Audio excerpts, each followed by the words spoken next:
And hello, people of the internet.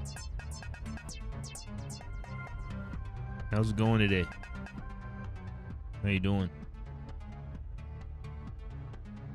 This is Billy Bones, and this is a walk through the mind.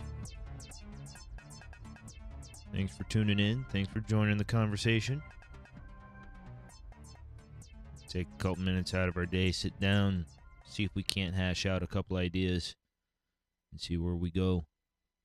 Maybe if we're lucky, we can use them a little bit down the road. And today, I'd like to talk about charitable donations versus forced donations. And where do you start with something like that? What's the difference between a charitable donation and a forced donation? It's kind of how it sounds to me. You either give these donations, you give things to improve the lifestyle of someone else, either by your own volition or through someone telling you have to. And one of the things that kind of got me sparked on this idea, this little pathway that I'm deciding to walk today, was a while ago. I was rewatching Sopranos. A really good TV show. Really, really in-depth and deep TV show. But that's not what I'm here for. And but there was a scene where the main character's wife, was at church, and they were collecting and packaging up all sorts of stuff. It's probably paper towels and baby diapers, what they were putting together, so that way they could go out and hand everything out and do the community good.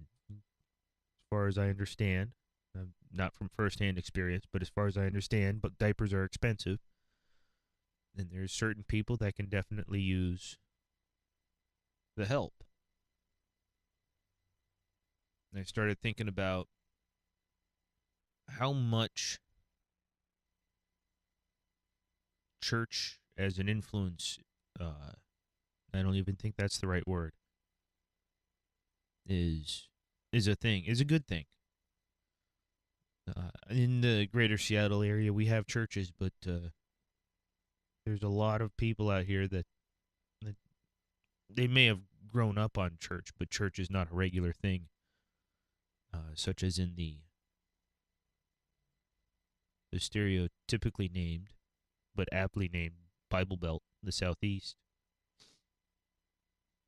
Church is a big thing over there. There's nothing wrong with that. Absolutely nothing wrong with that.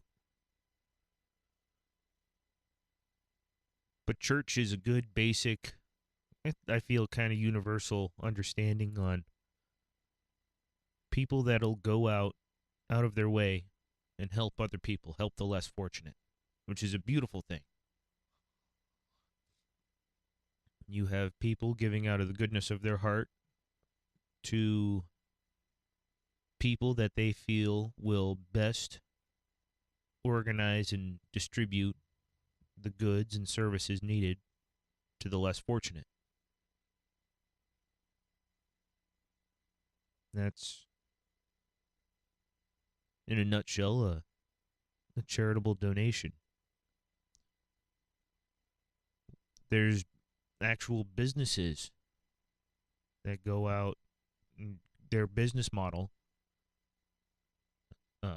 logged under tax records as a 501c3, as a non-profit organization. It can be for all sorts of different things, but religious or charitable are two of the subcategories. So they don't pay business taxes because they're out there. They're not for profit. They're not here to make a dollar. They're here to do their job, and that's it. One of our 501c3s, I believe they are at least, out here in the greater Seattle area is a place called the Union Gospel Mission.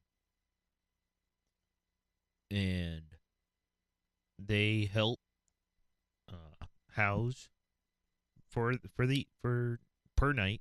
Not It's not permanent housing, but they help the homeless people get off the street for the evening. They feed them. They've got lunch or the breakfast and dinner that I know of,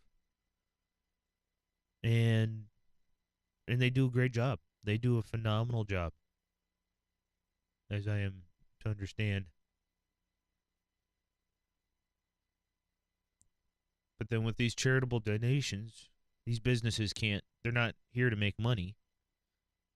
So you have people that donate money, that give money to these organizations to help out to offset their costs. Food isn't free, rent isn't free, taxes aren't free. Everything's got to be paid for one way or another. And if you agree with that company, you're more than welcome to give them money. And as an incentive through the government, through taxes, if you donate a certain amount of money, any amount of money actually, you can donate $1. And that will you can write that off on your taxes. And if you write off enough dollars, it helps you get more money given back to you in your taxes through your tax deductions and all that stuff. It just helps offset your costs in the end. Cost you money in the front, but you don't get 100% back. But that's not. We're not doing charity donations specifically for tax write-offs. At least I would hope the most of us aren't.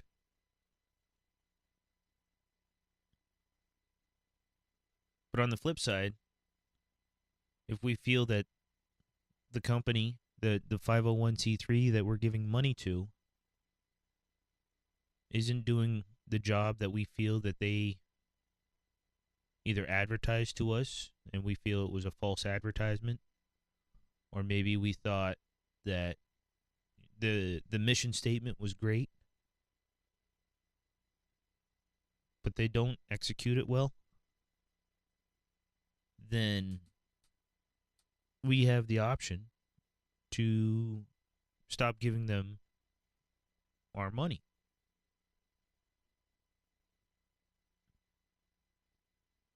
You know, we are a wealthy nation. And it does beg to question, what moral obligations do we have to support one another?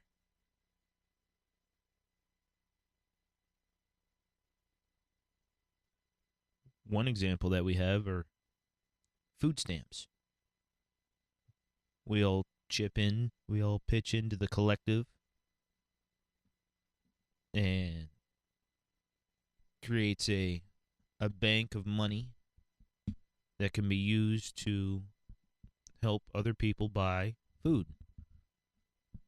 I was raised on food stamps. I'm very thankful that that system exists.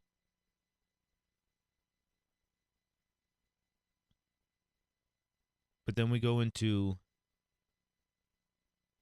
a thing that we're starting to do here in Seattle, which I believe Vancouver up in Canada has done, and there's a couple European countries that do it as well. And that's to help break people of their heroin habit. Or so it's advertised.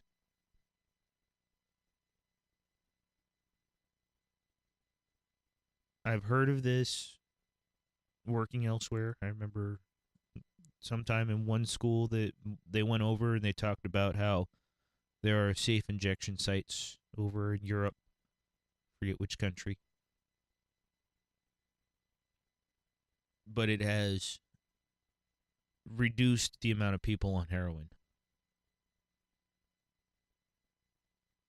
And not necessarily to go off on the tangent of it, but when it's an entire country and the entire populace is able to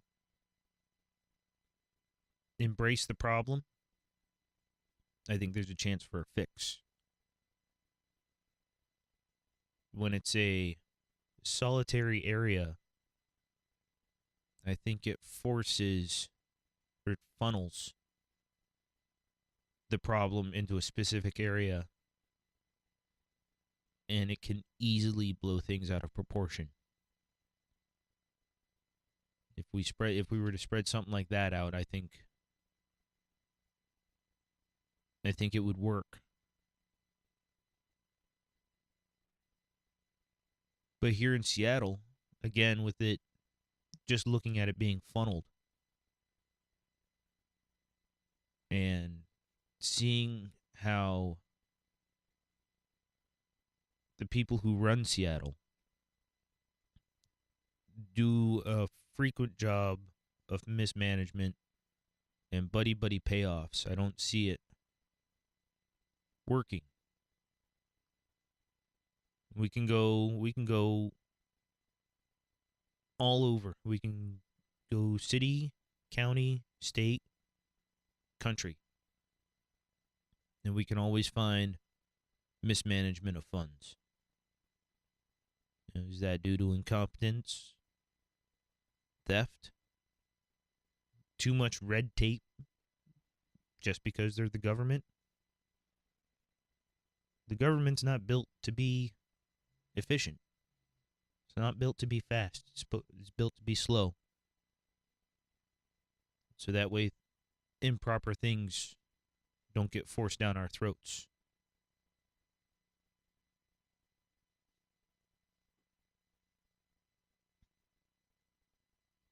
Long time ago, the United States Supreme Court ruled that money is equal to free speech.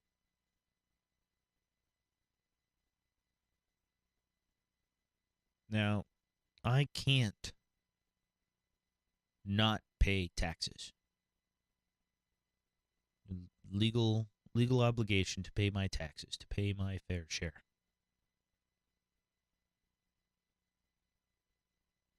But I can't force people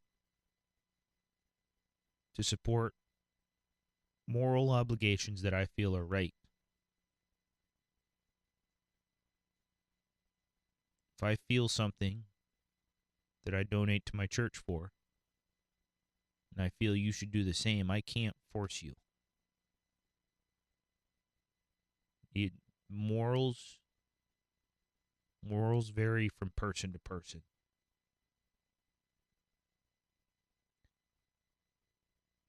What you think is a required fix, something that you think needs to happen, can easily be 180 degrees from the person standing next to you. And both of you are right to think that that's the wrong way to think.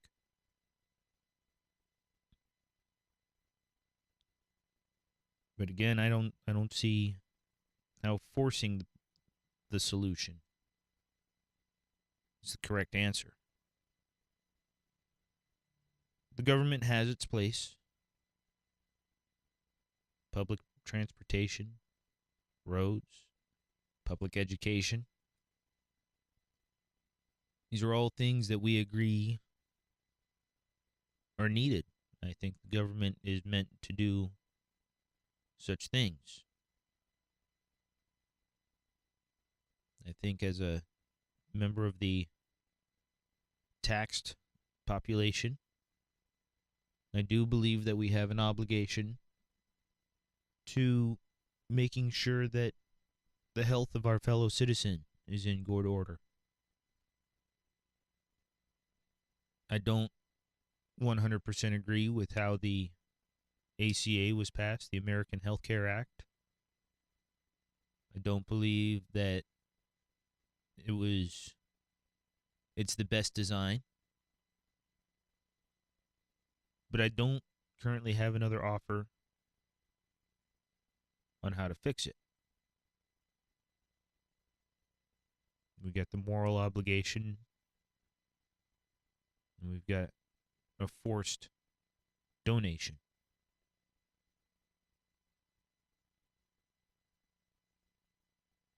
It's a tough deal.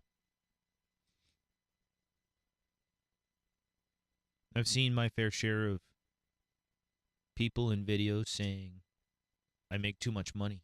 You should tax me more. Tax me more, tax me more. Why aren't you taxing me enough? And I cannot say that if I were in those shoes that I might not say the same thing. But again, I think government has its place and charitable organizations have their place.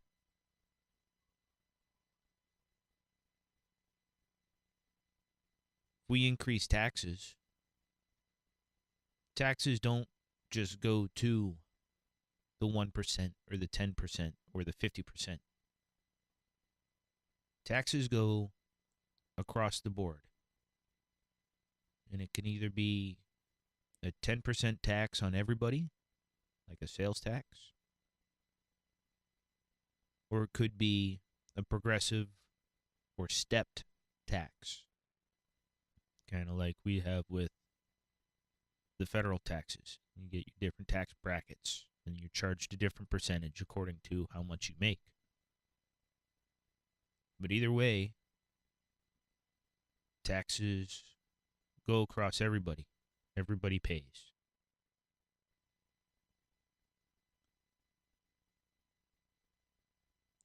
The way I see it is if you, quote, make too much, unquote, you can donate it. You can donate it to any organization.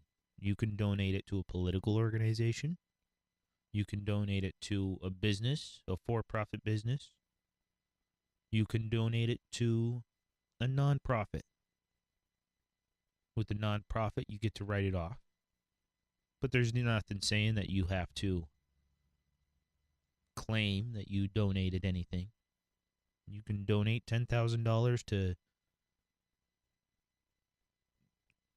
whichever house, whichever place, and just let that money slip into the ether. You'll get taxed on it, but you don't have to claim it. But you get the option to donate your money to a person, group, or organization that you feel will best represent your views.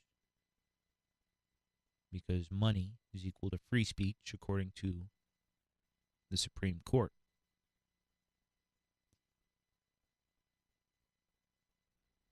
Again, I think there are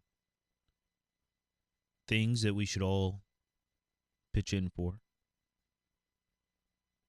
Roads, education, and yes, to a point, healthcare. Again, I don't have the answer to that. But there are some things that we shouldn't be forced into due to personal beliefs, be that religious or the personal beliefs of the competency of the people that will take and handle and distribute the money that is given to them. We all want our neighbors to do well. We want a healthy and happy society. We all benefit from that. And again, we can freely give our money to people we think will best use it. Or we can be forced to give it to a collective that is surrounded by red tape, regulation. and something that is once implemented rarely goes away. And as I've brought up before,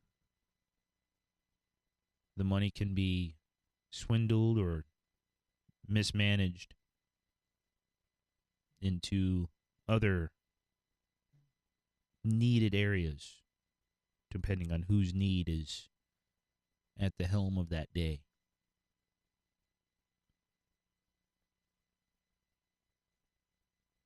Now, if we're looking for charities, the one thing we got to watch out for is they're just like any other business. Some do great, and some not so much. Some spend all their donations on lavish parties and quote-unquote recruitments or operating expenses. And there's others that run on a shoestring budget,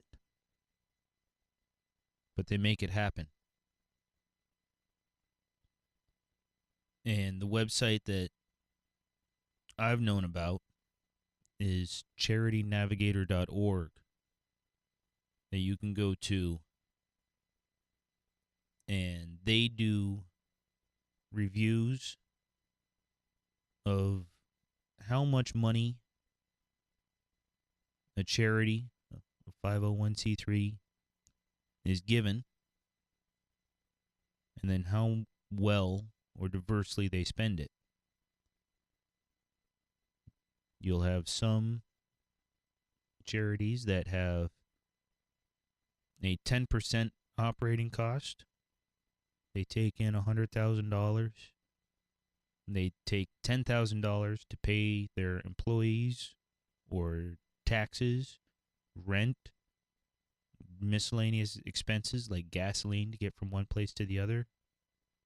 And then the other $90,000 for simple math. These are simple, round, easy numbers. And the other $90,000 goes towards specifically food or whatever else, but to specifically help the mission statement of that organization. And then you have organizations that take 50% of the money and pay their employees. And then 50% of the money goes towards the mission statement. And then there becomes times, which is frequently brought up when there are natural disasters. We as Americans are some of the best or biggest giving. We give out a lot of money. We're the wealthiest, one of the wealthiest, and we believe in charity. But even we can get swindled and have people out there take advantage of a terrible situation. And you donate your money. You think you're giving it to the best people. They sell you a bill of goods. And then when you go and you do your research, you find out that they have a 90% operating cost and a 10% to the mission statement. No one wants to get swindled like that. And so we all have to do our due diligence of looking into who we give our money to. Sometimes government is the answer. Government should not be the answer for everything. There's a lot of great charities out there that do the things that we all want them to do, that we all aspire for our neighbor to be. And then there's other ones that sneak in and squander our money.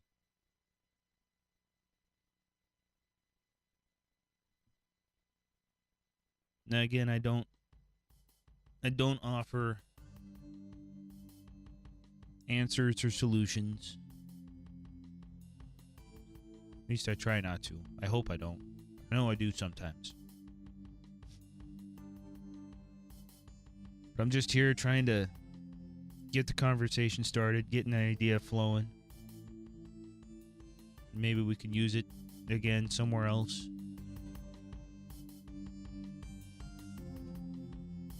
Get an idea going with our friends and neighbors. See if we can't get something moving. I'm Billy Bones. BILLYBON 3S. That's the number 3 instead of an E. You can find me on Twitter at Billy Bones, spelt the same way. Got a website, billybones.com. Come find me. Check out the website. Get in contact with me there on Twitter. Send me some love mail. Hate mail.